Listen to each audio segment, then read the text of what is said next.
Inkuru y'uko General Rtd James Kabarebe yafata ibihano na Amerika ntabwo ari nshyashya. Imaze iminsi mikeya.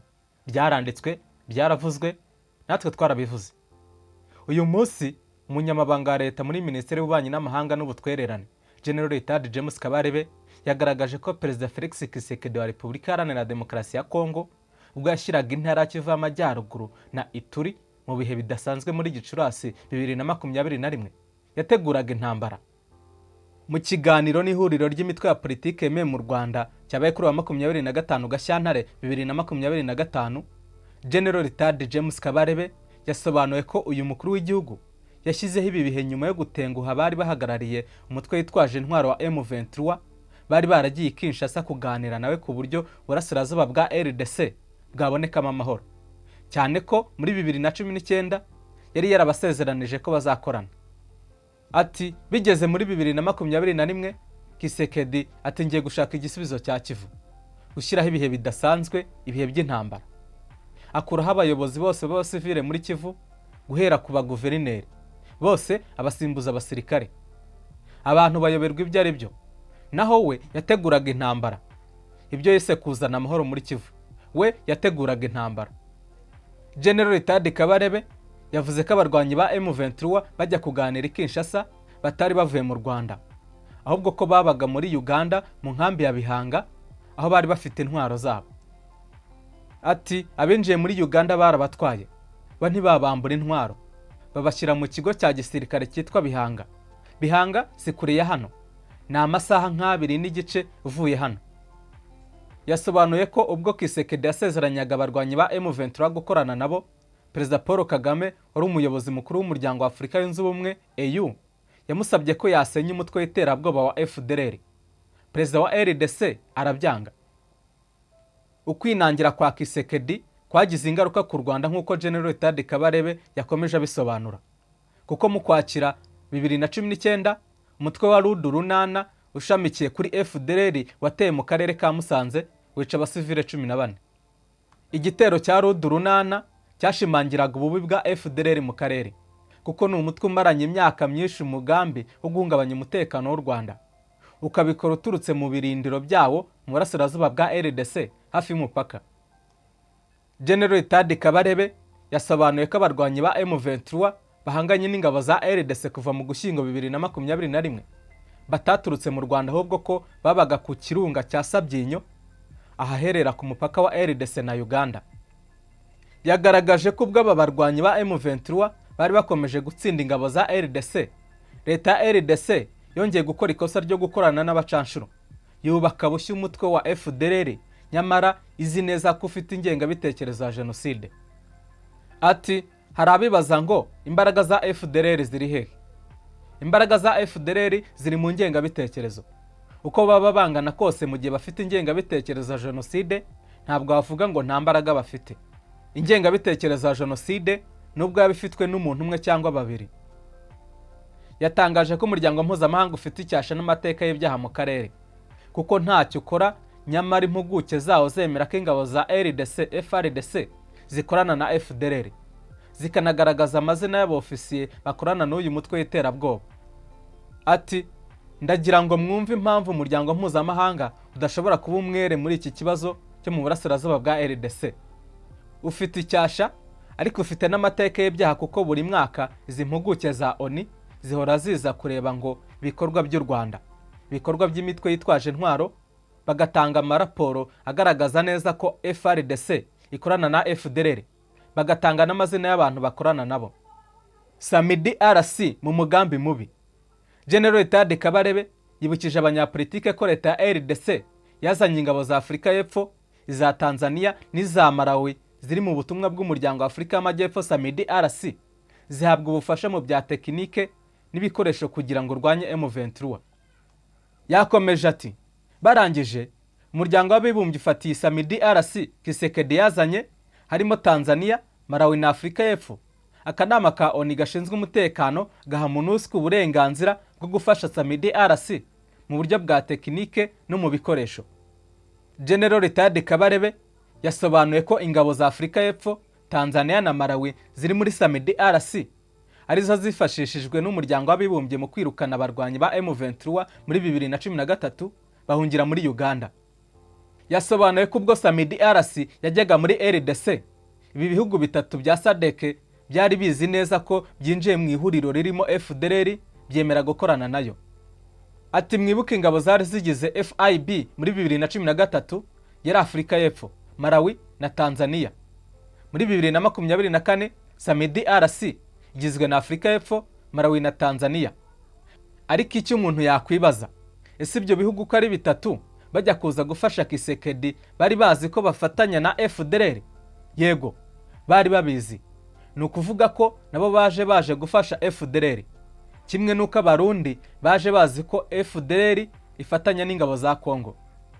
General Ritadi Kabarebe yagaragaje ko Samidi RC nawe yahise yinjira mu mugambi wa Kisekedi na Evariste Ndayishimiye wo guhindura ubutegetsi bw'u Rwanda, nk'uko babyigambye muri 2023 no muri Mutarama 2024. U Rwanda rubona ko ibishobora kubangamira umutekano warwo biri kwiyongera, narwo rukaza ingamba z'ubwirinzi. Yagize ati u Rwanda ntabwo rwigeze umunsi n'umwe rutera Kongo, ntabwo rwigeze rufata umugambi wo kurasa Kongo, rwafashe umugambi wo kwirinda. Kuvuga ngo aba bantu bafashe umugambi wo gutera u Rwanda bakanawuvuga, bakawugaragaza, bakawushyira mu bikorwa, reka dufate ingamba zo kwirinda. Umuryango mpuzamahanga wishakira inyungu. General Ritadi Kabarebe yagaragaje ko ubwo umuryango mpuzamahanga wabonaga M23 ikomeje gutsinda ihuriro ry'ingabo za RDC, wahisemo kwegeka ibibazo ku Rwanda, utekereza no kurufatira ibihano. Yagize ati igisubizo cy'umuryango mpuzamahanga kubera M23 gutsinda ikibazo bagihinduye icy'u Rwanda. Ukurikirane neza ukuntu ikibazo cyaje guhinduka icy'u Rwanda. Ikibazo cya M23 ntikigeze kibi cy'u Rwanda, ariko ku ngufu bagihinduye icy'u Rwanda. N'uyu munsi iyo bafata ibihano, haba abanyamerika, EU bafata ibihano nk'aho ari ikibazo cy'u Rwanda. Yagaragaje ko ku muryango mpuzamahanga kugira imbaraga kwa M23 byabaye icyaha ku Rwanda. Ku bwabo ntabwo M23 ikwiye kugira imbaraga, nyamara ngo iyo bigeze kuri FDLR ikibazo cyayo kirasimbukwa cyangwa kikoroshywa. Ati umuryango mpuzamahanga ntushaka ko FDLR ivaho kuko aricyo cyonyine baba bafite. FDLR yabaye igikangisho. Umuryango mpuzamahanga urayibungabunga kugira ngo bahore bayishumuriza u Rwanda, u Rwanda ruhore rucecetse. Mu byo umuryango mpuzamahanga ushingiraho usabira u Rwanda ibihano harimo intwaro zihambaye abarwanyi ba M23 bafite. General Ritadi Kabarebe yagaragaje ko uyu mutwe wamburiza intwaro ihuriro ry'ingabo za leta RDC buri uko batsinzwe cyangwa se buri uko M23 itsinze RDC. Yatanze urugero ku bikoresho byinshi M23 afatiye Goma, Sake no mu nkengero z'iyi migi. Ati ibikoresho byinshi cyane byafatiwe hariya mwarabibonye byagombaga kurasa ku Rwanda, naho byari biri, aho byarebaga, aho byari byashyizwe ni hariya mu birometero 4-5 ku mupaka w'u Rwanda ku kibuga cy'indege. Ibibunda bya rutura byinshi cyane birasa ibirometero 50, birasa ibirometero 20, amoko atandukanye, ariko byose byahindutse ubusa. General Ritadi Kabarebe yatangaje ko igihe kigeze ngo ikibazo cyatumye M23 ibaho gishakirwa umuti urambye, hashingiye ku myanzuro y'abakuru b'ibihugu byo mu muryango wa Afurika y'Uburasirazuba EAC no Afurika y'Amajyepfo SADC, yashyigikiwe n'umuryango wa Afurika yunze ubumwe. Yagaragaje ariko ko nubwo Afurika yatanze umurongo w'uburyo ikibazo cyo mu burasirazuba bwa RDC gikemuka, umuryango mpuzamahanga wo ukomeje gushakira u Rwanda ibihano ibishobora gutuma Kisekedi yanga kuganira na M23. Yasobanuye ko impamvu umuryango mpuzamahanga ushakira u Rwanda ibihano ari uko Kisekedi yawusezeranyije amabuye y'agaciro, gusa ngo nta musaruro bizatanga kuko na mbere hose ibihano bitigeze bikemura ikibazo cyo mu burasirazuba bwa RDC. General Ritadi Kabarebe yagaragaje ko kuba ikibazo cyo mu burasirazuba bwa RDC kitarakemuka, umuryango mpuzamahanga ubifitemo uruhare ku gipimo cya 80% bitewe n'inyungu ushakira muri RDC. Ati nta gishya bazana, umuryango mpuzamahanga uracyakora ryakosa wakoze n'ikindi gihe. Ikibazo cya Kongo kutarangira kuva cyatangira 80% ni umuryango mpuzamahanga ubifitemo uruhare rukomeye cyane. Yasobanuye ko mu rwego rwo kugira ngo u Rwanda ruhangane n'abarutega iminsi, abanyarwanda bahisemo kwigira kugira ngo bashakire ibisubizo ibibazo byabo kuko ariyo ntwaro bafite. Senateri Uwizeyimana Evode yavuze ko impamvu bimwe mu bihugu byo mu burengerazuba bw'isi bikomeje kwikoma u Rwanda birushinja uruhare mu ntambara yo mu burasirazuba bwa RDC, bamwe babiterwa no kuba intambara yari yateguye kugabwa ku Rwanda yarapfubye nyuma y'uko umutwe wa M23 ufashe umujyi wa Goma. Ibi yabigarutseho bwari kuri televiziyo y'u Rwanda ku itariki ya 23 Gashyantare 2025. Senateri Uwizeyimana yavuze ko abiko mu Rwanda babiterwa n'uko umugambi wo kurutera bari bafite utashyizwe mu bikorwa.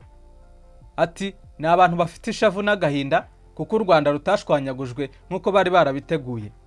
Ntabwo mbwira ko biriya bintu byose intwaro ziremereye byari birunze hariya batabizi. Yongera ati MONUSCO ifite abashinzwe ubutasi, amakuru yaratangwaga, biriya bitwaro byarondwaga hariya babizi, hanyuma bari kuza ku Rwanda. Ibirimo guhana General Tade James Kabarebe, iby'akanama gashinzwe umutekano ka Loni n'umwanzuro w'umuryango w'ubumwe bw'Uburayi EU wasohotse ku itariki ya 23 Gashyantare 2025. Senateri Uwizeyimana yavuze ko ibyanditse muri uwo mwanzuro w'inteko ishinga amategeko ya EU ushinja u Rwanda kugira uruhare mu ntambara yo muri RDC bishingiye ku bushake bw'icyo gihugu bwo kurwitwaza muri ibyo bibazo byacyo. Yongeyeho ko ariyo mpamvu inteko ishinga amategeko y'u Rwanda nayo yihutiye kwamagana uwo mwanzuro wa EU, ikagaragaza ukuri n'ubwo Uburayi busanzwe bukuzi ahubwo bukirengagiza ikibazo nkana. Nansoreje inkuru, reka ngushimire wowe twabanye kuva ku ntangiriro kugeza aka kanya. Kanda like, ukande share, uduhe ibitekerezo bya muri comment. Subscribe yo nizere ko amaze kuyikanda. Nge mwari kumwe na Registave Abayisenga.